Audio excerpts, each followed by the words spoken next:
Hey those welcome to my YouTube channel guys. আজি হ'ল মাল গোসাঁই পূজা মানে এইটো এখন শিৱৰ এখন অংশৰ মানে পূজা কৰা হয়। সেই পূজাটো অকলশৰে শিৱ পূজা বুলি ক'ব পৰা যায় আৰু এইটো আপোনালোকে চাইছে যে জোঙা কৰা যে সেইটো হ'ল শিৱৰ মানে আপোনাৰ শিৱৰ জটা বুলি ক'ব পৰা যায় আৰু যোনটো লগত হোৱাইট আছে এইটো নাগ বুলি ধৰা যায় আমাৰ হিন্দু দেৱতাসকলৰ মাজত। সেইখনৰ পূজাত গাইজ বহুত বেছি মানুহ হয় আৰু বহুত ভাল লগা পূজা হয়।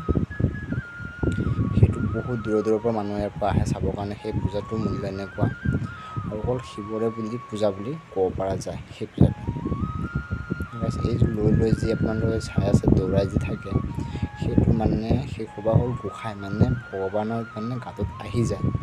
তাৰপিছত সেই মানুহজনে দৌৰাই নিজৰ কোনটো নাথাকে মানে নিজৰ মানে কিবা কৰিব সেইখিনি একো নাথাকে, সি যেনেকৈ সেনেকুৱা আৰু গাইছ এটা বিশেষ এটা মৰ্ম কি দিয়া হয় আপোনাৰ চাই আছে ভিডিঅ'টো চাই এতিয়া আহি আছিলে এতিয়া এটা বিশেষ মৰ্মটো সেইটো দেওয়া হয়।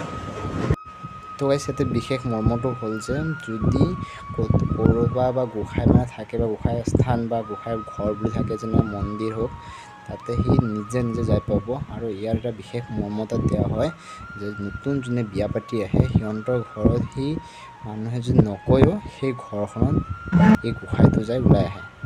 সেইকাৰণে সেই বিশেষটো এই মাল গোসাঁই পূজা বুলি আমি ধৰা যায়।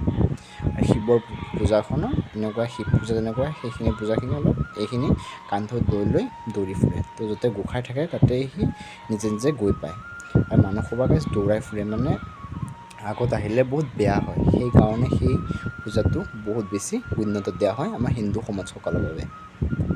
আৰু সেই পূজাটো পতা হয় দীগাৰুৰ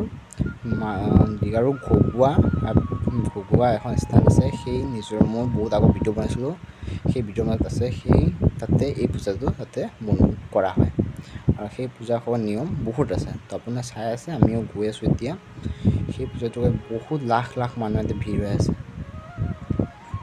আৰু সেই বেছি ভাল লগা হয় মানুহবিলাক। আৰু আগলৈকে গাইজ বহুত বেছি এনেকুৱা আপোনালোকে চাব ভিডিঅ'টো কমপ্লিটলি আপোনালোকে চালে গম পাব। সেই পূজাটো শিৱৰ জটাধাৰী শিৱৰ য'ত থাকে সেই য'ত বুলি আমি গণ্যতা কৰা হয় সেই শিৱ পূজাৰ। তো গাইজ সিহঁতে মই ভিডিঅ' বনাইছিলোঁ কিন্তু ঘপককৈ মানে ইয়াত আহি পালে।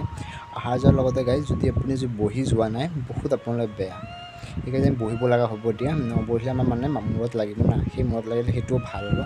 এই তলফালে যি মানুহে পাৰ হৈ যায় সেইটো শক্তি পোৱা যায়। সেই মানুহজন পাৰ হ'ল যি এটা শক্তি অনুভৱ কৰে সেই মানুহজনে এই গোসাঁইৰ মানে সেই ভগৱানৰ শিৱৰ যোনটো তললৈ পাৰ হৈ যায় অকল সেইটো বেছি মৰ্মদায় থাকে আৰু সেইটো কৰিব লাগে। তো হৰ হৰ মহাদেৱ নেক্সট ভিডিঅ'ৰ লগত লগ হ'ব আপোনালোকক।